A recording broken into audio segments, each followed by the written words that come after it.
Chapter 1, Killed the Demon King but. July 9, 2023, the day of the Demon King's arrival on Earth.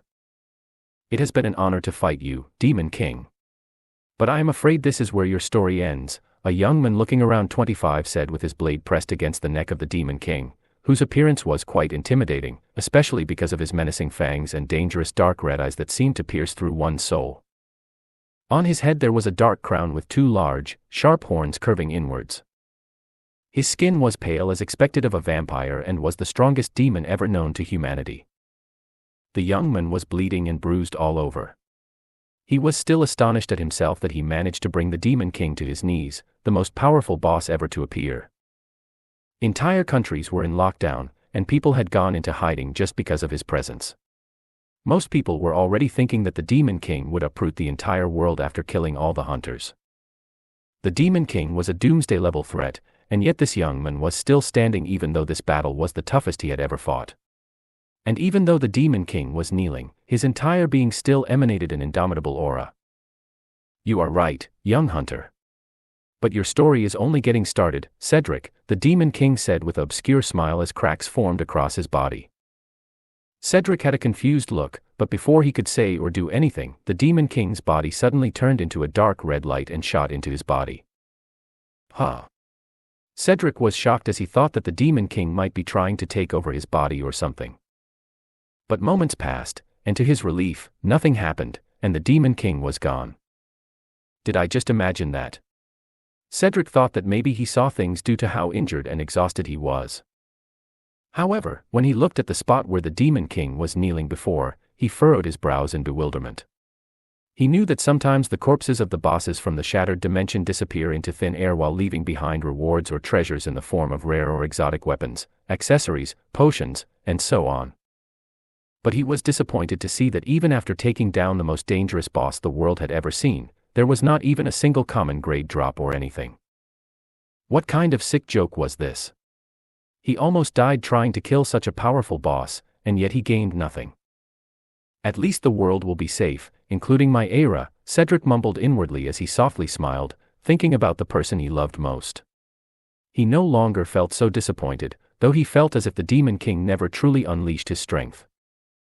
And for some reason, what the Demon King told him just before he died was still lingering in his mind. Never mind. I got to go back and tell everyone the good news.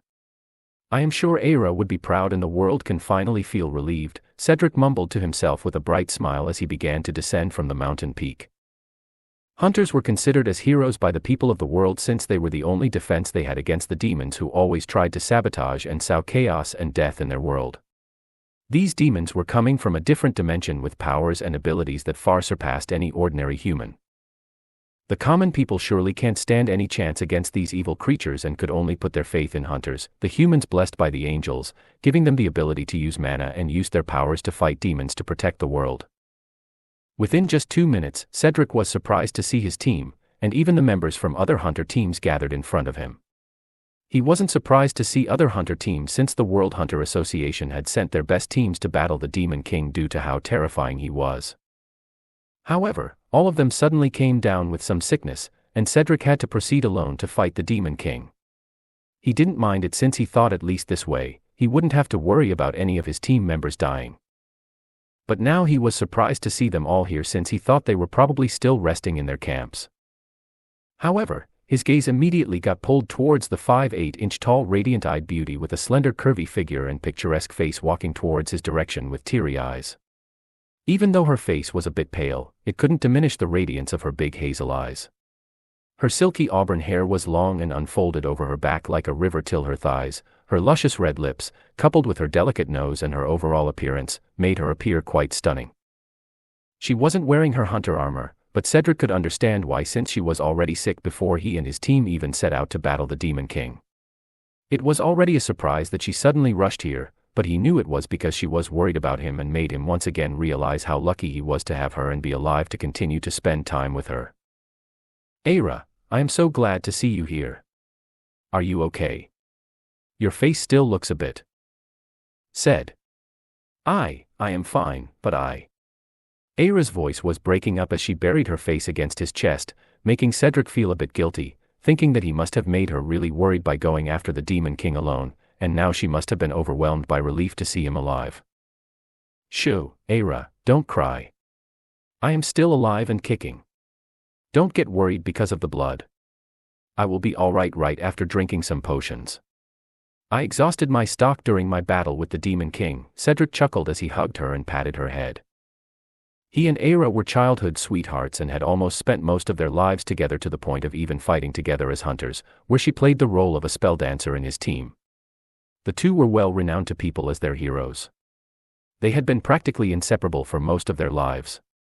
With her presence on the team, none of them have to worry about quickly running out of mana while knowing that she had their backs.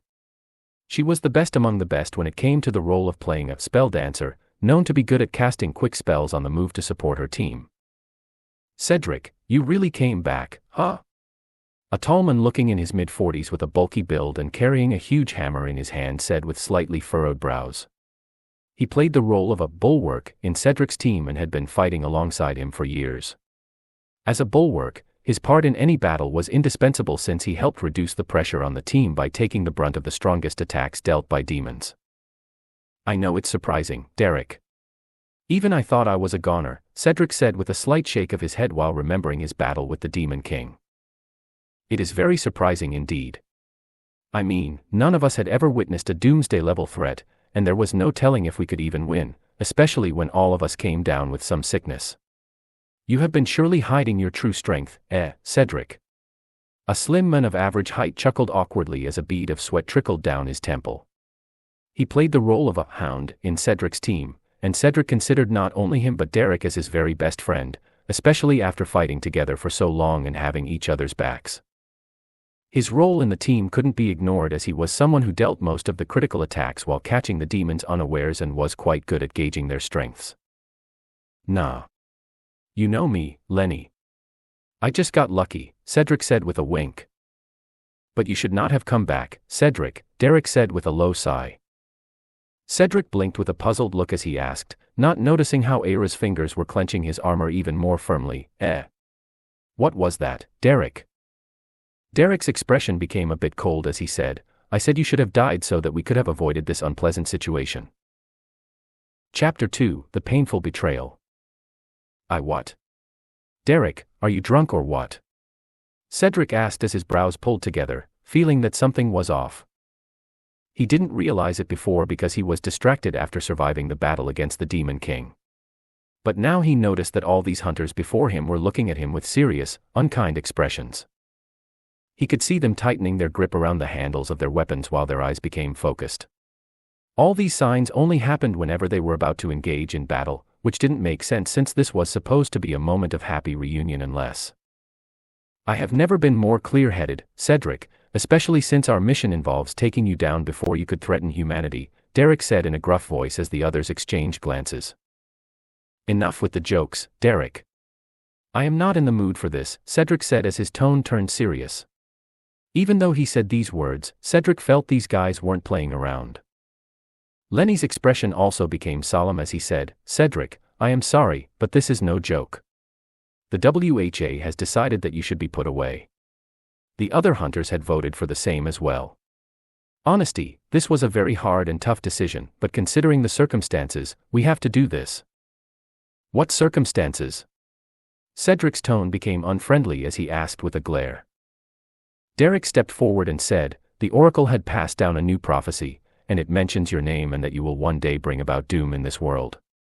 The Oracle has never been wrong and never will. We already know how powerful you are, and this prophecy made us realize that one day you will lose yourself in bloodlust and power. It isn't that surprising since hunters in the past had fallen prey to themselves. But you are different, you are already the strongest among us, but if we let you grow even more, then nobody in this world can stop you. It is the will of the heavens that the Oracle was able to pass down the prophecy before it was too late." Cedric dryly chuckled as he shook his head with a look of disbelief. "Aira, do you hear the nonsense they are spouting?"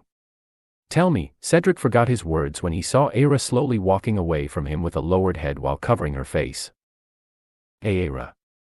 Cedric didn't want to believe what he was seeing, but seeing her silently walking away from him made him feel like his world was starting to crumble down. Era's expression was continuously faltering as she meekly looked at him with watery eyes. I am sorry, said I. That is enough, Era. You don't have to stay here any longer. Come with me. A woman in her late 30s, clad in armor, stepped forward and grabbed her wrist to lead her away. She was one of Era's friends, Lena, and someone Cedric was friendly with as well, until now. Lena, don't you dare bring her away. Era, what the fuck are you doing? Cedric still didn't want to believe what was going on. Even if everyone else were to turn on him, the last person he expected to turn on him was his girlfriend, whom he had known since childhood. He had lived, fought, and bled alongside Era for the most part of his life. He and she were there for each other through thick and thin, no matter the situation. They were practically inseparable, or so he thought. Era stopped in her tracks as her figure trembled, but she still had her back turned towards Cedric. Cedric, who had his arm extended in her direction, had his eyes quivering in disbelief, sadness, and dismay. But then she continued to walk away as Lena led her away, and her figure began to fade in his vision. Era, no, why? Cedric mumbled as his voice cracked. The pain of his injury seemed to bother him the least now. But it was the pain of his heart being slowly torn apart that was hurting him the most. Why would his own lover betray him? Did he imagine her love for him all this time? No, this cannot be. Don't be angry at her. It is only best for her that she walks away. Associating with you any longer would only make her a target as well, Derek said without a change in his expression. She left me to save herself. Was she really that selfish and cowardly? All because of a stupid prophecy. Heh, what a joke, so your promise about living and dying together was just a line to fool me. Cedric Riley thought as he remembered something that had happened more than a decade ago. It's time, Cedric. This is it, Derek said as he lifted his heavy hammer with both his hands while the other hunters began to slowly surround a devastated Cedric. Don't worry, you will still die as a hero, and your legend will live on. There are countless hunters who would be willing to die to leave their mark in history. You should consider yourself lucky, Lenny said as he took a deep breath, preparing himself for the most unnerving battle of his life. Shut up, all of you cunning dogs. Cedric mumbled with an empty look as he lifelessly drew out his blade. Do not fight back, Cedric. You are outnumbered, 25-1, and your injuries are another story. Just let this end quickly, and you won't even know any pain, Derek said with a narrowed gaze. Pain? You think I haven't felt enough already? I trusted you all, especially you two, my own team. You two even invited me to stay and have food with your family countless times. But I should have known all of you were just opportunistic dogs waiting to backstab me like cowards, Cedric said as his gaze became frigid. Lenny swallowed his saliva as his heart thumped nervously.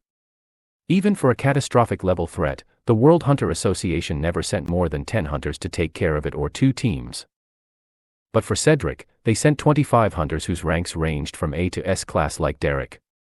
However, Lenny wasn't that surprised as he knew how powerful Cedric was, especially since he was at the peak of S rank. Even if he was now in an injured state, Lenny had no doubt some hunters would surely fall. I will take you all on, Cedric said as his blade began to shine with a blinding golden light and charged forward with a resentful shout. All 25 hunters charged at him at the same time as well with a battle cry, ready to take down the strongest hunter in the world. 30 minutes later. Ha, how pathetic, you don't even have the balls to face me alone, Cedric said in an exhausted tone as he continued to bleed profusely all over his body while kneeling on the ground and holding onto his glaive for support. Cough, you were not even in your best state, and yet you killed 20 of us. Even Lenny is barely standing, Derek coughed out blood as he wiped the blood off his lips with a grimace. One of his eyes was a bloody hole as blood trickled down his face. He was severely injured and standing before Cedric, yet not in a state as bad as Cedric's. Dead, bloodied corpses were lying around Cedric while the battlefield was a scorched mess. Half of the mountain was wiped out, while the rest was just scorched land. This only made me realize how really dangerous it would have been for all of us if we had decided to let you live, Derek added with a wary glint in his eyes as he slowly lifted his heavy hammer with a grunt to deal the finishing move. Just get it over with, you piece of shit, Cedric said with a vengeful look as he looked up. He was no longer worried about dying since he realized that there was nothing to live for. The WHA whom he had loyally served since the beginning of his hunter career, his friends, his own team, and even the love of his life had betrayed him. What was the point of struggling? It was best to let go. Cedric saw the heavy hammer coming down on him slowly as it filled his vision. And before he knew it, he was plunged into a cold, dark abyss. Chapter 3: 14 Years of Hell. Cedric felt as if he was drowning in eternal darkness as all the memories of his life flashed before him, making him feel that everything he did was useless. Despite growing up to be the strongest hero, he was too blind to see the true nature of the people closest to him. He felt so woeful he just wanted to disappear into nothingness and forget everything. He didn't expect that it would be even more painful even after dying. But right when he thought this, he felt a strange coldness filling him, making him wonder why he was feeling all this if he was dead. "Father, who is this strange-looking child? Where did you bring him from? His appearance looks weird. He doesn't look like any demon we know. He is only 5 years old, Rona. And be nice to him since you will also have to help me take care of him for the years to come. He is not from around here, so he will look different. I happened to find him abandoned by the infernal volcano. It's a miracle he survived, but unfortunately, his mind is crippled and can't use mana as well." Cedric was puzzled hearing this conversation while also faintly seeing glimpses of a place he had never seen before. He could barely make out that he was holding a tall person's hand, and before him, there was a small girl whose face was blurry and looking at him. However, her eyes, which were dark red, didn't look human, and after vaguely making out her appearance, why did she seem like a demon? What the hell am I seeing? When did I experience this? Cedric had his entire life flash before him right after he died. So he thought what he was seeing now were his memories as well, but he never remembered such events. Ugh, why did His Majesty bring home this wretch? I even have to clean his shit up every day. Eat this if you want, you retard. Thwang. Cedric saw a plate filled with food and some liquids being thrown over him by some woman who also didn't seem human. But he couldn't clearly make out the details since everything seemed blurry again. However, he sure as hell felt pissed off upon feeling the wet food falling down his face and his body. Jenna. Please, you can't keep doing bad things to that poor kid. What if the king learns about this? Who cares about this ugly cripple? His Majesty has bigger things to worry about, and he barely comes here. Besides, if this thing can't speak or think, who else is going to know? He shook his head inwardly, thinking that this could not be his memory since he doesn't remember going through such things, but then why was he feeling so angry and hateful? The scene kept changing one after the other while this boy became older and older. But in every scene, he would feel a heaviness in his chest, especially when each time he saw, this boy getting mistreated and tortured by those around him. Sometimes they would kick him or press their feet against his face. Sometimes they would immerse his face in a bucket of muddy water as if trying to drown him but pull him up before he could die. But the worst didn't even come close. Some of the nasty ones would injure and break the bones of that boy, him, and then heal him to make it look like nothing happened. Not a day did they ever leave him alone, and Cedric felt like he was also experiencing this along with this boy. Never had he felt such strong killing intent and couldn't understand why all of them were torturing him, that boy. If there was a living hell, this was it. Rona, this is the first and final time I am giving you an order. You have to marry him even if you feel like you are marrying a corpse. There will be no more discussion on this. He will turn 18 tomorrow, and we will have the wedding. Father, how could you do this to me? Do you really want me to spend my entire life looking after him? Ignoring my feelings, he can't even hold any feelings in the first place. He had been sleeping on the same bed for 14 years, totally lifeless. I still don't understand why you took him in. His life is as miserable as it gets. Whenever I see him, I feel like he doesn't want to live anymore. You have no idea what he truly feels. Things might seem confusing and shocking, but all I can say is that if you truly believe how much I care about you, then promise me you will do as I say. That is all I have to say now. Look at how peacefully the future royal consort is sleeping. How dare this crippled white-haired trash dare take my place? Careful, young lord. The walls might have ears. Shut up, you fool. Nobody here will dare to say anything anyway. And this cripple wouldn't even scream even if I tortured him, haha. Every servant, maid, and guards has pissed and shit over him for the past 14 years, and yet he is too dull to even say a word. The best he can do is open his eyes while I try and get a scream out of him, hee hee. Last time I failed, but this time, I have the dark blood beetle. Once it enters through his mouth, it will make his heart feel like it is exploding every second. Then wouldn't he die? Nah, the dark blood beetle is too weak. It will kill itself within an hour or so without killing the victim. But we have an hour to enjoy ourselves and see if he screams, hee hee. Cedric felt something slimy entering his mouth as he helplessly watched some young man force some weird creature into his mouth. All this felt so foreign yet familiar to him, but he was unable to move his hands or legs to kick this dirtbag away. He wished all this was just fake and something his mind was making up after his death. But he could feel his body tense up as if he was really feeling nervous and scared, along with seething anger that was making his nerves quiver. But suddenly, he felt his heart being slowly cut by a blunt blade, the pain indescribable but agonizing enough to make one pluck out their heart, to say the least. And the worst part was he couldn't move a single inch and was helplessly lying on some bed watching the blurry face of a young man mocking and laughing at him. He could only endure this excruciating pain while all he could feel was his blood boiling in painful humiliation and resentment.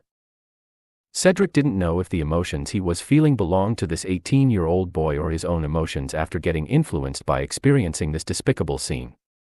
It all felt short, but at the same time, Cedric felt as if he had experienced 14 years worth of pain and suffering even though it was not really him who suffered.